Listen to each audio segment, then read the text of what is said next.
Aleluya, aleluya, aleluya.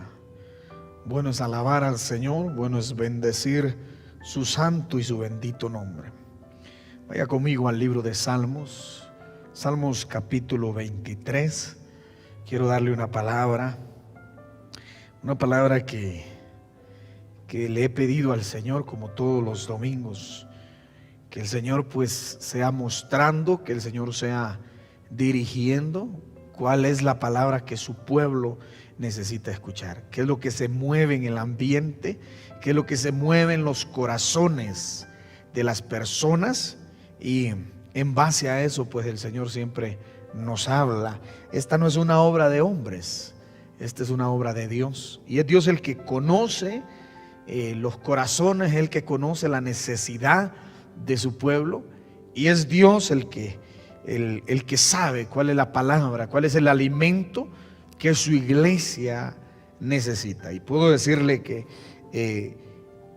uno de las mayores responsabilidades que considero que tengo es traerle la palabra. Una de las mayores responsabilidades, de los mayores compromisos que tengo, es darle una palabra, traerle una palabra de parte de Dios para su vida.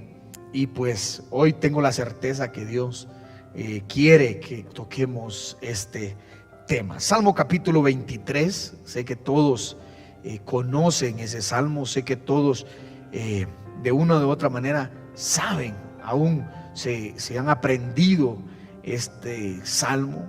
He dicho algunas veces que lo he tocado, que este es uno de los salmos favoritos o de los textos favoritos del Antiguo Testamento, el Salmo de David. ¿Qué le parece si lo leemos? Le aparecerá en la pantalla si usted no tiene Biblia. Salmo capítulo 23 verso 1 dice: Jehová es mi pastor y nada me faltará. En lugares de delicados pastos me hará descansar, junto a aguas de reposo me pastoreará. Confortará mi alma, me guiará por sendas de justicia por amor de su nombre. Aunque ande en valle de sombra de muerte, no temeré mal alguno, porque tú estás conmigo. Tu vara y tu cayado me infundirán aliento. Aderezas mesa delante de mí en presencia de mis angustiadores. Unges mi cabeza con aceite, mi copa está rebosando. Ciertamente el bien y la misericordia me seguirán todos los días de mi vida, y en la casa de Jehová moraré por largos días. Voy a repetir este último verso o este último versículo. Ciertamente el bien y la misericordia me seguirán todos los días de mi vida, y en la casa de Jehová moraré por largos días. Quiero orar. Yo sé que usted conoce este salmo, pero abra su corazón. El Señor le puede mostrar, le puede hablar y le puede mostrar algo nuevo, algo que realmente está en el corazón de Dios. Cierra sus ojos ahí donde usted está, en su sala, en su habitación, en su auto, donde quiera que usted esté escuchándonos o viéndonos, sintonizándonos. Cierre sus ojos y encomendemos este tiempo al Señor. Oremos. Padre, yo te doy gracias porque tú eres bueno, Señor, y tu misericordia es todos los días para con nosotros. Yo te pido que tu palabra sea, Señor, lámpara, sea, Señor, esa espada que penetra, Señor, que arranca, que destruye, Señor, toda obra de las tinieblas en tu pueblo, y que seas tú, Padre Santo, utilizándome. Yo quiero ser tu instrumento. Yo quiero ser, Señor, guiado por tu Santo Espíritu en este tiempo. Sírvete de mí, Espíritu Santo, y haz como a ti te plazca, haz como tú deseas en este tiempo. Te alabo, te bendigo, Señor. Bendecimos y oramos para que todo lo que compete, Señor Jesús, todo lo que, Señor Jesús, se involucra, Señor Jesús, en esta transmisión, tú sigas tomando el control. En el nombre poderoso de Jesús oramos y te damos gracias, Jesucristo. ¿Cuántos dicen amén? Gloria al Señor. Salmo 23 lo leímos y voy a usar parte de este salmo. Voy a usar de hecho dos dos versículos, el versículo 1 y el verso 4 también. El verso 1 donde David dice: Jehová es mi pastor, nada me faltará. David contextualiza su relación con Dios al trabajo que él mismo desempeña. Usted y yo sabemos que David era un cuidador de ovejas, era un pastor de ovejas. Y quiero que sepa que David, amaba ser pastor. Aunque en los tiempos de David ser pastor no era de las mejores profesiones o de las mejores ocupaciones. Ser pastor no era tan bien visto en aquellos tiempos, pero aún así David amaba lo que hacía. Una de las ocupaciones mejores o más bien recompensadas era ser soldado, ser guerrero. Incluso la historia dice que los únicos que podían llegar a sentarse al lado del rey eran los guerreros, aquellos guerreros valientes, aquellos guerreros que daban su vida por el reino. Eran los únicos que tenían el derecho o la oportunidad de poderse sentar a la mesa o al lado del rey. Ahora, David no tenía una de esas ocupaciones, pero David amaba lo que el Padre lo había puesto a hacer. O sea, pero aunque David amaba, ¿entiende?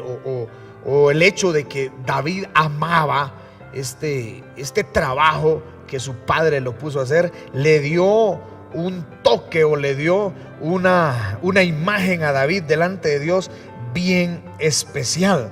David amaba lo que hacía porque su padre lo puso en ese lugar. Por poco significativo que esto sea, David lo amaba. No importaba si era poco significativo, no importaba si era un trabajo reconocido. El hecho de que su padre puso a David en ese lugar hizo que David le diese una importancia, tanto que contextualizó su relación con Dios con el trabajo que él desempeñaba. Se puede imaginar el significado de su ocupación, el significado que David le daba a su ocupación. Y este es uno de los principios que los cristianos tenemos que aprender. Debemos aprender a amar y valorar lo que se nos permite hacer, por poco significativo que parezca. Voy a repetir: David amaba ser pastor, aunque en el tiempo de él no era tan bien visto, no era tan bien compensado el ser pastor. Pero el hecho de que su padre se lo dio, su padre se lo permitió, era suficiente para que él valoraba el lugar que le habían dado. Y este es uno de los principios que como cristianos tenemos que aprender. Tenemos que aprender a amar y a valorar lo que se nos permite hacer, lo que el Padre nos permite hacer, por poco significativo que esto parezca. Ejemplo, en la iglesia, ¿verdad? Debemos amar lo que Dios nos permite hacer.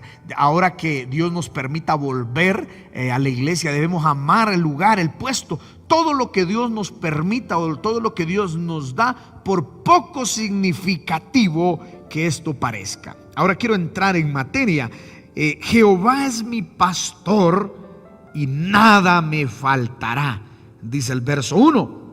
Jehová es mi pastor y nada me faltará. David sabe, David contextualiza y David entiende que si Jehová es su pastor, si en realidad Jehová es su pastor, la habilidad proveedora de Dios jamás puede ponerse en duda. Jehová es mi pastor y nada me faltará. Jehová es mi pastor y nada me faltará. La habilidad proveedora de Dios jamás se puede poner en duda. Jamás. Una pregunta que surge acá y creo que le va a dar un poco de sentido a lo que le voy a enseñar o predicar en esta hora, es la siguiente: ¿quién pastorea su vida? ¿Quién realmente pastorea su vida. La habilidad proveedora de Dios jamás puede ser puesta en duda. Jamás. Dios fue el que suplió el maná a su pueblo allá en el desierto. Aunque fuese desierto, Dios suplió el maná para darle de comer a su pueblo. Dios suplió agua de una roca para darle al pueblo sediento que tomara. La habilidad proveedora de Dios jamás, nunca se puede poner en duda. Durante la historia, Dios siempre ha suplido todas las necesidades de aquellos que se han atrevido a creer en Él. La palabra de Dios dice: Él pues suplirá todas nuestras necesidades conforme a sus riquezas en gloria. Y repito, suplió en el desierto, suplió el maná que caía, dice la Biblia, todos los días en el desierto. Suplió de una roca, hizo brotar agua. Suplió alrededor de la historia bíblica, suplió todas las necesidades de aquellos hombres y aquellas mujeres que decidieron o se atrevieron a creer en Él. Repito, no se puede poner en duda la capacidad proveedora, la habilidad proveedora de Dios. Por eso David dice: Jehová es mi pastor, y si Él es mi pastor, nada me faltará. Yo le puedo decir a usted: Dios ha suplido todas mis necesidades desde el día que me atreví a creer en sus promesas. Él es mi pastor y no me ha faltado nada. Él es mi pastor y sigo creyendo que no me faltará nada. Él nunca abandona, Él nunca deja a aquel que se atreve a creer en sus promesas. Él nunca abandona la obra de sus manos. Romanos capítulo 10, verso 11 dice: el que cree en Él nunca será avergonzado. Qué hermoso. Y quiero que lo veamos desde el punto de vista de Jesús, porque siempre es bueno traer a colación lo que Jesús piensa. Él es el Dios, la imagen del Dios invisible, dice la palabra. Y todo lo que el Dios invisible en el Antiguo Testamento prometió o dijo en una u otra ocasión, Jesús viene a asentarlo, Jesús viene a repetirlo. Por eso cada frase o cada cosa que vemos en el Antiguo Testamento, Jesús siendo, como dice la palabra, la imagen del Dios invisible, porque en Él habita toda la plenitud de la deidad, dice la palabra. Jesús habla de este tema también. Lucas capítulo 12, verso 22. Lucas capítulo 12, verso 22. Dice el verso 22: dijo Jesús a sus discípulos: por tanto os digo, no os angustiéis por vuestra vida. Repito, no os angustiéis, dijo el maestro, por vuestra vida, que habéis que coméis, que comeréis, ni por tu cuerpo que vestiréis. La vida es más que la comida y el cuerpo más que el vestido. Considerad los cuervos, que ni siembran ni ciegan, que ni tienen despensa ni granero, y Dios los alimenta. ¿No valéis vosotros mucho más que las aves? Verso 25. ¿Y quién de vosotros podrá con angustiarse añadir a su estatura un codo? Verso 26. Pues si no podéis ni aún lo que es menos, ¿por qué os angustiáis por lo demás? 27. Considerad los lirios, cómo crecen, no trabajan ni hilan, pero os digo que ni aun Salomón con toda su gloria se vistió como uno de ellos. 28. Y así viste Dios las hierbas que hoy están en el campo y mañana es echada al horno. ¿Cuánto más a vosotros, hombres de poca fe? Vosotros pues no os preocupéis por lo que habéis de comer, ni por lo que habéis de beber, ni estéis en ansiosa inquietud por todas estas cosas que buscan las gentes del mundo. porque vuestro Padre sabe que tenéis necesidad de ella. Verso 31, más dice: buscad más bien el reino de Dios y todas estas cosas os serán añadidas. Repito, buscad más bien el reino de Dios y todas estas cosas os serán añadidas. Qué tremendo lo que dice Jesús. Y mire qué hermoso lo que dice Juan capítulo 10 verso 11. Me encanta, porque si David dice en el Antiguo Testamento: Jehová es mi pastor, mire lo que viene a decir Jesús en el libro de Juan capítulo 10 verso 11: yo soy el buen pastor. El buen pastor su vida da por las ovejas. Él es el buen pastor, y el buen pastor su vida da por las ovejas. Si Jesús es nuestro pastor, debemos tener esa misma certeza que tuvo David. Repito, si Jesús es nuestro pastor, debemos tener esa misma certeza que tuvo David. Jehová es mi pastor y nada me faltará. Yo puedo sentir en el ambiente cómo los hermanos, cómo la iglesia empieza a claudicar, empieza a tener miedos, empieza la iglesia a sentirse abandonada. Yo vengo a decirle: si Dios, si Jesús, el buen pastor, como Él se catalogó, nunca en la historia nadie había dicho estas palabras. En la historia bíblica no hay alguien que repita o que diga esta palabra: yo soy el buen pastor. Solo Jesús. Y David se refería al Dios Trino al decir: Jehová es mi pastor y nada me faltará. Entonces, si Jesús es nuestro pastor, debemos tener esa misma certeza, la certeza que tuvo David. ¿Cuántos pueden decir amén a eso? ¿Cuántos pueden decir en su casa: Señor, yo quiero que tú pastorees mi vida? Yo quiero que tú pastorees, quiero verte como mi pastor. Tú eres el buen pastor. Quiero que se me revele el buen pastor en mi vida. Quiero que se me revele en mi corazón a Jesús como el buen pastor. Esto va a depender mucho de cómo usted vea a un pastor. Repito, esto va a depender mucho de cómo vea usted a un pastor. Eso tiene mucha relevancia en tener la revelación de Jesús como tu pastor.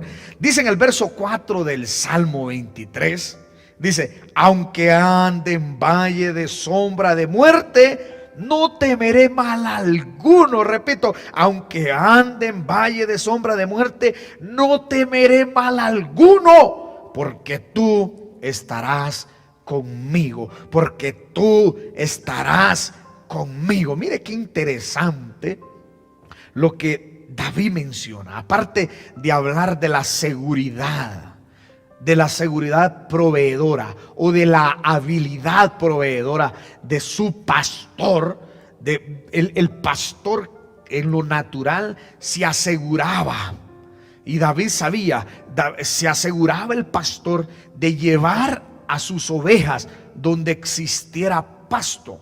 A veces salían por meses de un lado a otro lado, y él sabía la responsabilidad que tenía con sus ovejas. Primero, la responsabilidad de proveerles buenos pastos. Por eso David dice: Él tiene, si Él es mi pastor, Él tiene la habilidad de suplirme todas mis necesidades. Si yo veo realmente al Señor como mi pastor. Ahora, en este verso, el Señor dice: aunque ande en valle de sombra de muerte, no temeré mal alguno, porque tú estarás conmigo. Temeré, esa es la palabra que quiero hablar, o quiero enfocarme en este punto. Dice Proverbios capítulo 29 verso 25. Proverbios capítulo 29 verso 25. Dice el Proverbio 29 25: el temor del hombre pondrá lazo, mas el que confía en Jehová será exaltado. Mire qué hermoso verso bíblico, qué hermoso texto bíblico. Grábeselo. Proverbios capítulo 29, verso 25. El temor. No temeré, dice David. Y ahora viene el mismo David en Proverbios, aunque David no escribió todos los proverbios, pero sin duda este lo escribió David. Dice David nuevamente: el temor del hombre pondrá lazo, mas el que confía en Jehová será exaltado. Qué tremendo. Yo no sé qué puede usted recibir o qué puede usted captar cuando dice que el temor pone un lazo, te detiene. En alguna de las clases de discipulado hablaba un poco sobre esto. El temor, cuando yo veo en la Biblia que dice que el temor pondrá lazo, yo puedo imaginarme a esos globos que pueden llegar a grandes alturas, pero están atados al suelo con un lazo. Están anclados al suelo con un lazo. Y eso es lo que realmente hace el temor. Primera de Juan capítulo 4 verso 8. Primera de Juan capítulo 4 verso 8. Quiero que lo lea conmigo. Primera de Juan capítulo 4 verso 18. Verso 18.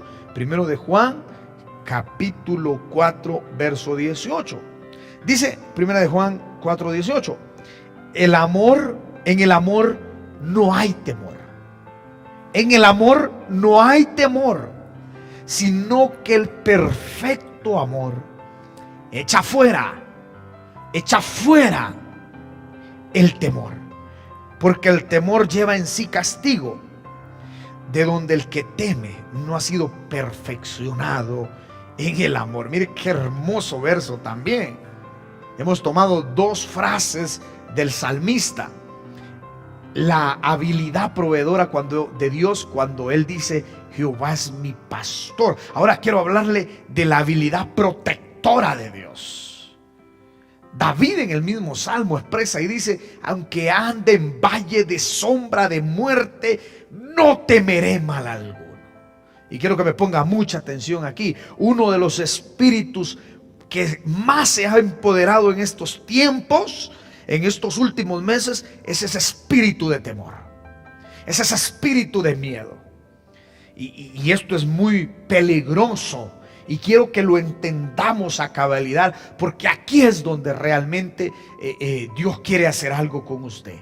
Aquí es donde Dios realmente quiere hacer algo con su persona, con su vida y con su casa. Repito, uno de los espíritus que más se ha movido y más se ha empoderado, más se ha fortalecido en estos tiempos es el temor. Pero la Biblia dice dos cosas. Primero, dice que el verdadero amor echa fuera el temor. Y también dice David, dice el proverbio: el temor del hombre pondrá un lazo. En el Salmo leímos donde David expresa y dice: aunque ande en valle de sombra de muerte, no temeré mal alguno. Bien interesante. El temor nos limita, según lo que acabamos de leer. Nos ancla, nos detiene, no nos deja avanzar. Ceder ante el temor es fatal para el pueblo de Dios. Repito, ceder ante el temor, ante el miedo, es fatal para el pueblo de Dios. Y uno de los primeros ataques que Satanás le envía al pueblo de Dios es el miedo. Uno de los primeros ataques es el miedo, el temor. Lo vemos cuando aquellos espías llegaron a la tierra prometida. Dice la palabra de Dios que aquellos espías, excepto Josué y Caleb, estaban muertos del miedo, porque dijeron: hay gigantes y ante su parecer somos como langosta, somos como insectos. Imagínense. Cualquiera dice que los espías, estos 10 espías, habían platicado con los gigantes, pero ellos no platicaron. Pero el temor les hizo hacerse películas, el temor les hizo pensar cosas, incluso poner pensamientos en la cabeza de sus enemigos, o poner palabras en las bocas del enemigo, porque ellos dicen: para su parecer somos como insectos, mejor nos hubiésemos quedado en Egipto. Ese es el peligro del temor. El temor es fatal para el pueblo de Dios. El temor es fatal para aquellos que queremos hacer algo grande, para aquellos que tenemos sueños en Cristo, para aquellos que tenemos sueños, para aquellos que hemos creído y sabemos que Dios tiene cosas con nosotros.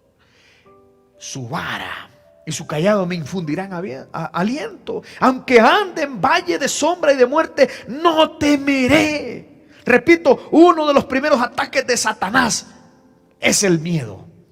Hacerte tener miedo, hacer que tengas temor, hacer que te mueras del miedo, como el Chapulín Colorado.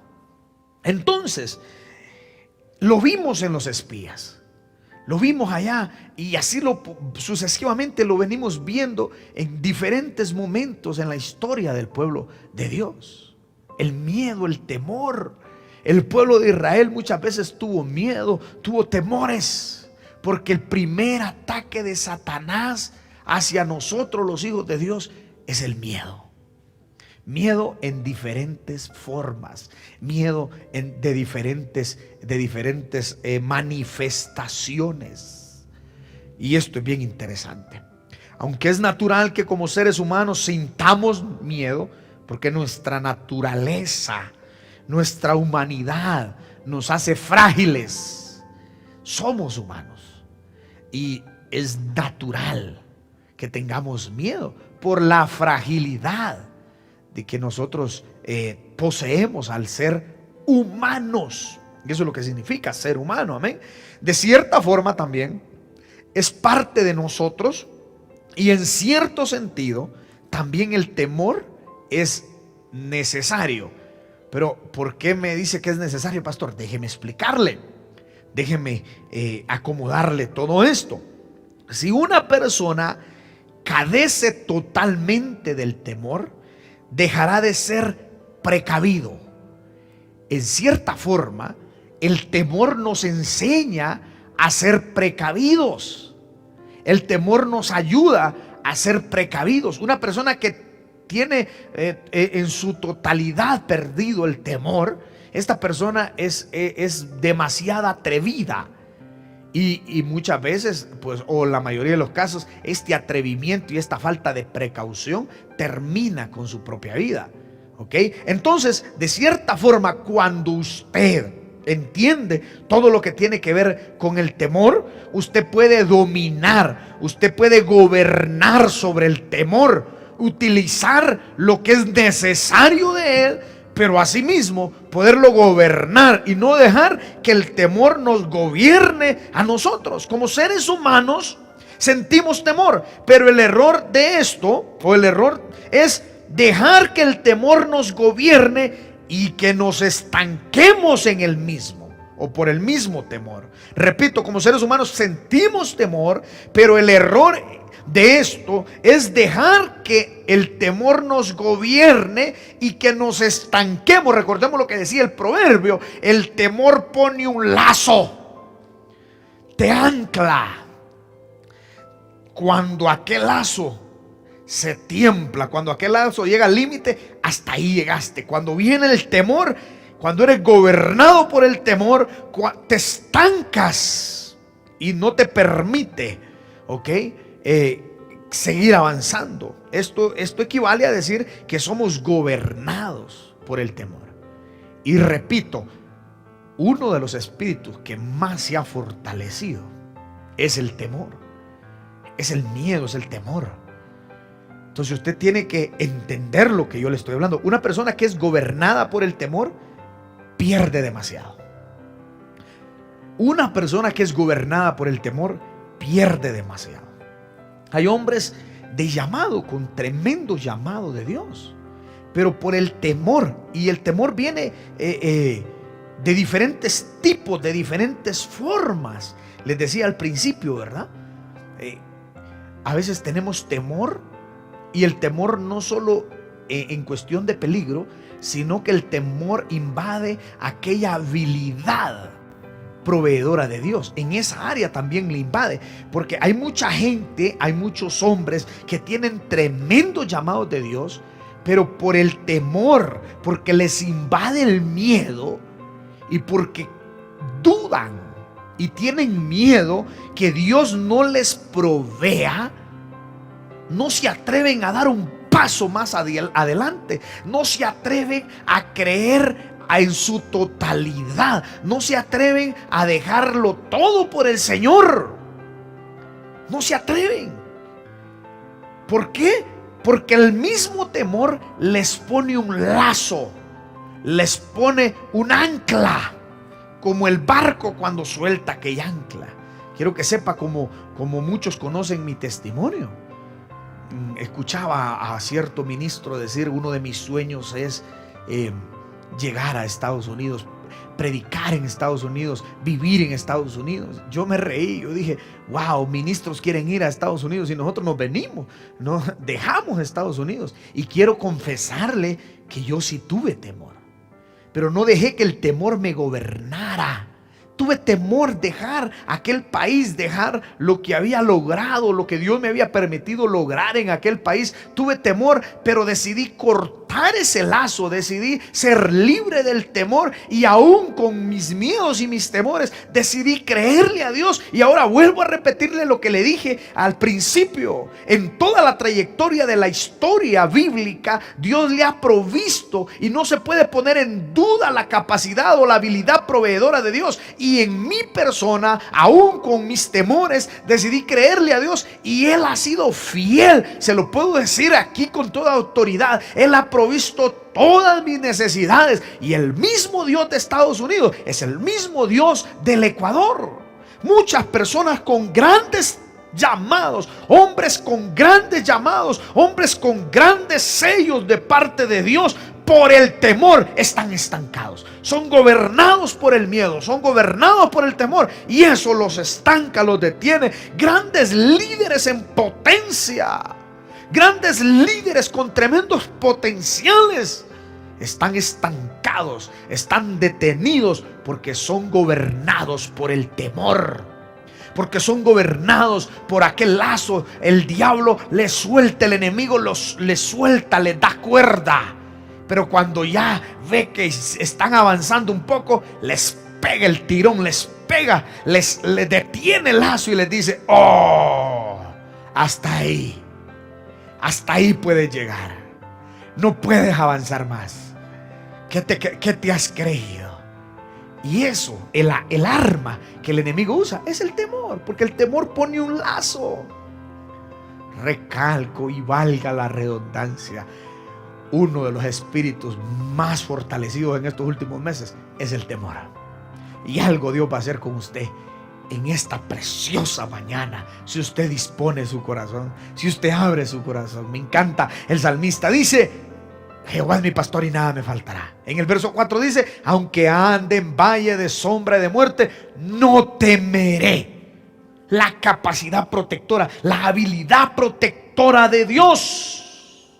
Como hijos de Dios, muchas veces seremos atacados por el temor, pero recordemos lo que dijo el salmista: no temeré mal alguno. Mi hermano, en estos tiempos hay que aprender a ser precavido. El coronavirus es real. El coronavirus no es un chiste. Pero déjeme decirle a usted, déjeme decirle que en este tiempo donde el miedo se ha fortalecido, mucha gente ha estado estancada, mucha gente ha estado detenida, mucha gente ha estado congelada por el miedo. Yo le puedo decir a usted, en este tiempo del coronavirus, aún con temores, aún a veces con miedo, hemos salido y hemos trabajado y hemos hecho la obra de Dios. Y henos aquí.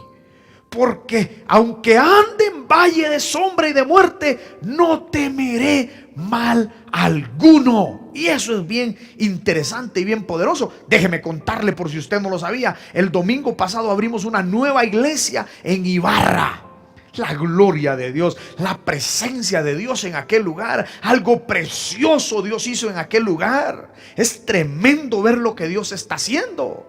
Ahora, si por temor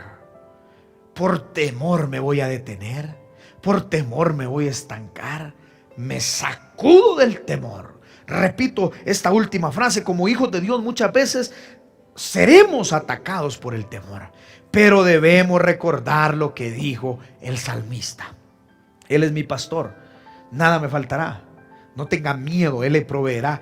Él es mi pastor, y aunque ande en valle de sombra de muerte, no temeré, porque Él está conmigo. Amén, hermano. Así como Dios es poderoso para suplir y tiene la habilidad para suplir, y ha tenido y ha mostrado la habilidad proveedora a través de la historia, así también Dios tiene la habilidad, Él tiene el poder, Él tiene la autoridad, Él es el Todopoderoso, y Él puede también protegernos y guardarnos de todo mal. Yo no sé qué es lo que usted cree, yo no sé qué es lo que usted ha estado creyendo, o qué es lo que toda esta situación ha hecho efecto en usted. Tal vez en muchos ha matado la fe, pero yo le vengo a decir a usted: no puede dejar de creer que Dios, así como tiene el poder para perdonar pecados, así como tuvo el poder para rescatarlo de un vicio, así como tuvo el poder para restaurarle un matrimonio, así como ha tenido el poder para levantarlo y bendecirlo, así ha tenido el poder para proveerle, así también tiene el poder para cuidarnos, para protegernos. Gloria a Dios. No sé cuántos pueden decir amén ahí donde usted está, en su casa, en su hogar, en el culto, en esa célula donde usted está. No tenga miedo, Dios le va a suplir. Primera de Juan 4:14, 4:18 lo leímos.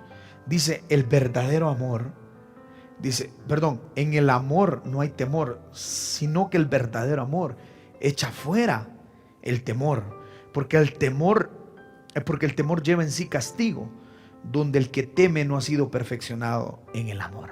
Ahora yo quiero que me entienda esto. El amor de Dios dice que el verdadero amor echa fuera el temor. Yo creo que me entienda lo que le voy a enseñar en esta mañana. El amor de Dios le quita la silla, le quita el lugar, le quita el trono al temor. Dice que el verdadero amor echa fuera al temor. Oiga bien, qué interesante. Lo echa fuera, pero viceversa también. O sea, del otro lado también. El temor también echa fuera el amor de Dios. O sea, en otras palabras, en la silla de su corazón no entran los dos.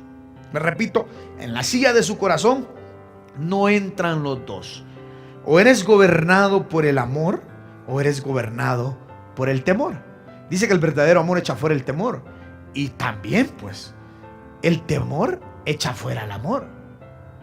¿Cuántas personas que han creído, cuántas personas que realmente han visto la mano de Dios, pero llega un tiempo que se dejan gobernar y estancar por el amor y terminan perdiéndolo todo? Muchos he visto, muchos ejemplos le puedo mencionar, pero es tremendo cómo las dos cosas funcionan. El amor de Dios echa fuera el temor, pero el temor también echa fuera el amor de Dios. Usted decide quién gobierna su vida: o lo gobierna el amor o lo gobierna el temor. Y en estos tiempos, ¿a quién realmente usted ha entronado? Si hablamos de que los espíritus de temor son los que más se han fortalecido. Ahora la pregunta es: ¿quién gobierna? ¿Quién pastorea su vida? ¿El amor o el temor? ¿El verdadero amor o el temor? Hoy decida, hoy determínese y saque el temor. Saque el temor. Ese temor que se ha entronado en su vida, en su corazón estos últimos meses. Ese temor que entró cuando escuchó malas noticias. Ese temor cuando escuchó que un familiar murió. Ese temor que entró cuando escuchó las noticias en la televisión. Hoy decida, hoy determine que todo temor que se ha entronado en este tiempo tiene que salir. Desentrone el temor y entrone a Dios en su corazón y recite las palabras del salmista y repita las palabras del salmista: Jehová es mi pastor. Jehová es mi pastor y no tengo temor a nada. No tengo temor a que mañana no voy a tener, porque Él tiene la habilidad para proveerme. No tengo temor de cualquier mal que pueda venir, porque Él es mi protector. Aunque ande en valle de sombra y de muerte, no temeré mal alguno. Decídase, determínese hoy, determine que el que gobierna su corazón, el que gobierna su vida, es el amor de Dios y no el temor satánico. Vamos a hacer una oración. Me encanta cómo lo dijo David, ¿verdad? Jehová es mi pastor y nada me faltará. Ay, en lugares de delicados pastos me hará descansar. Me encanta, porque aunque ande en valle de sombra, hoy caminas por la calle, llegas a un supermercado, todo es temor. Hay gente que de repente se le trata de olvidar y se acerca a usted, pero cuando vuelve le parece que se recuerda y rápido se tiran para atrás, rápido se hacen a un lado.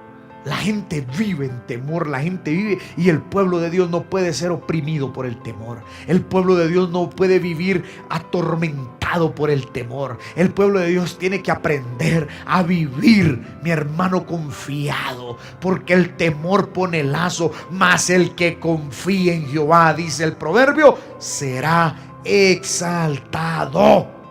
Ya no soy un esclavo del temor.